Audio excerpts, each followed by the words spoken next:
ዘጠናኛው የኢፌዴሪ አየር ኃይል የምስረታ በዓል የ10 ኪሎ ሜትር ሩጫን ጨምሮ በተለያዩ መርሃ ግብሮች ዳር 21 ቀን በቢሾፍቱ ከተማ ይከበራል።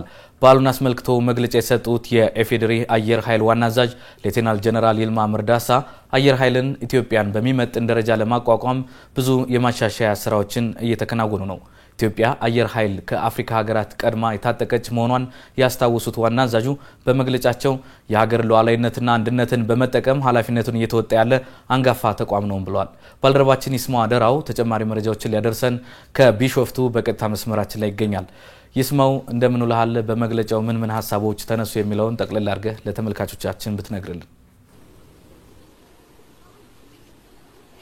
አመሰግናለሁ። እንደሚታወቀው የኢፌዴሪ አየር ኃይል በአፍሪካ ግንባር ቀደም ተቋም እንደሆነና አሁንም ድረስ የአጉሪቱ ግንባር ቀደም ከሚባሉ ተቋማት መካከል አንዱ ሆኖ አገልግሎት እየሰጠ ያለ ተቋም ነው። በተለይም ደግሞ የኢትዮጵያን ሉዓላዊነትና አንድነት ከመጠበቅ አንጻር ኃላፊነቱን እየተወጣ የሚገኝ የሀገር ኩራት የሆነ ተቋም እንደሆነ ነው የሚነሳው። ከዚህ ጋር በተያያዘም እንግዲህ ካለፈው ዓመት ጀምሮ በተለያዩ መርሃ ግብሮች በየዓመቱ ክብረ በዓሉ ይከናወናል። በተለይም ደግሞ 88ኛው የኢፌዴሪ አየር ኃይል ክብረ በዓል በደመቀ ሁኔታ መከበሩን እናስታውሳለን። ባለፈው ዓመትም 89ኛው የዚሁ የተቋሙ ክብረ በዓል የተመሰረተበት በድምቀት እንደተከበረ እንዲሁ ይታወሳል። በዚህ ዓመት ደግሞ 90ኛው ወይም ደግሞ 90 ዓመትን ምክንያት በማድረግ የተመሰረተበትን በተለያዩ መርሃ ግብሮች የፊታችን ህዳር 21 በድምቀት የሚከበር እንደሆነ ነው ዛሬ የተነሳው። ይህን አስመልክቶም እንግዲህ ዋና አዛዡ መግለጫ ሰጥተው ነበር። በመግለጫቸውም በዋናነት ያነሱት ተቋሙ የሀገር መልክ የሚታይበት የሀገር ሉዓላዊነት የሚከበርበትና በቀጣይም ደግሞ ሀገር የምትኮራበት ተቋም ሆኖ የኢትዮጵያን መልክ የኢትዮጵያን ቁመና በሚመጥን መንገድ ደግሞ መታየት የሚችልበትን አሰራር ከመዘርጋት አንጻር የተለያዩ ማሻሻያ ስራዎች ካለፉት ዓመታት ጀምሮ እየተከናወኑ አሁንም እየተሰሩ ያለበትን ሁኔታ አንስተዋል።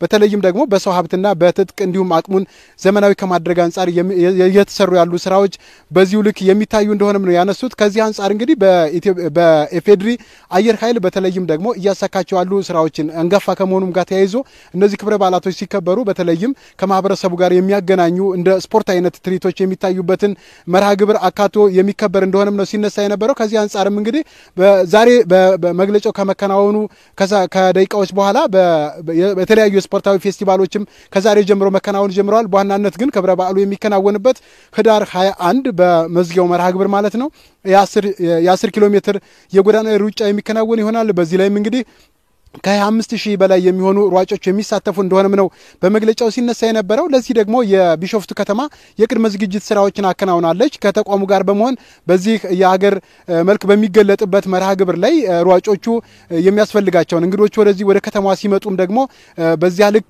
መቀበል የሚያስችልን አቅም ከመፍጠር አንጻር ከተማዋ የቅድመ ዝግጅት ስራዎችን ማከናወኗንም ከንቲባዋ ሲያነሱ ነበር በመግለጫው ላይ።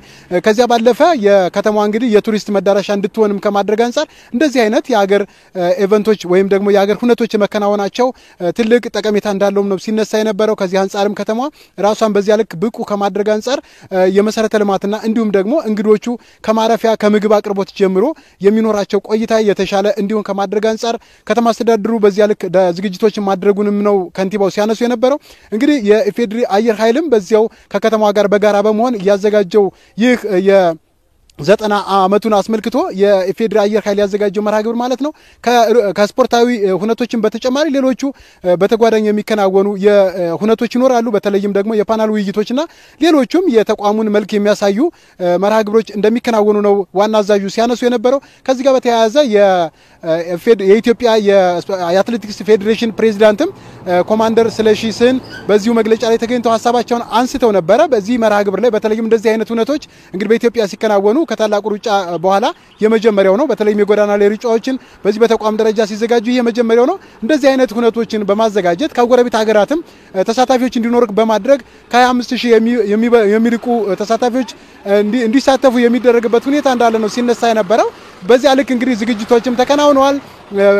በዚህ ደረጃ እንግዲህ በውድድሩ አንደኛ በሚወጡ በሴትም በወንድም ጾታ ግማሽ ሚሊዮን ብር የሚሆን ሽልማትም የተዘጋጀበት ሁኔታ እንዳለ ነው ሲነሳ የነበረው። ከዚያ ባለፈ እንግዲህ እንደነዚህ አይነት ሁኔታዎች ሲከናወኑ በዋናነት ስፖርቱ ከኢፌዴሪ አየር ኃይል ጋር ያለው ቁርኝት ምን ይመስላል የሚሉ የኋላ ታሪኮችም ሲዳሰሱ ነበር። በተለይም እንደነ ምሩጽ ይፍጠር ያለ በተለይ የጎዳና ላይ ሩጫዎች ላይ ማርሽ ቀያሪ ተብለው እስከሰየሙ ድረስ የሚታወቁት አትሌቶች ከዚህ ተቋም ይወጡ እንደመሆኑ ይታወቃል። ከዚህ አንፃርም እንግዲህ ይህ ተቋም በዚህ በስፖርቱ በዓሉ ማክበሩ የተለየ ድባብ እንዲኖረው ያደርጋል የሚሉ ሐሳቦች ነው ሲነሱ የነበረው። በአጠቃላይ ይህ መርሃ ግብር በዚህ ዓመት ብቻ ተከውኖ የሚያልቅ አይደለም። በየዓመቱ የኢፌዴሪ አየር ኃይል ክብረ በዓሉን የተመሰረተበትን ዓመት ሲያስታውስ በእንደዚህ አይነት የስፖርታዊ ሁነቶች በተለይም የጎዳና ላይ ሩጫዎች በቋሚነት የሚከወኑ ይሆናል የሚሉ ሐሳቦች ነው የነበረው። በአጠቃላይ እንግዲህ መርሃ ግብሩ በተቋሙ ባለፉት ዓመታት ያከናወናቸው የማሻሻያ ስራዎች ተቋሙን ኢትዮጵያን በሚመጥን ደረጃ ከማቋቋም አንፃርና ሌሎችም መልከ ብዙ ሁነቶች ከዚህ በፊት የተከናወኑና በቀጣይም የሚከናወኑ ስራዎች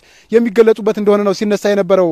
ምን ይችል ባልደረባችን ይስማ አደራው ለመረጃ እናመሰግናለን። ባለበት መልካም ጊዜ ይሁንልህ።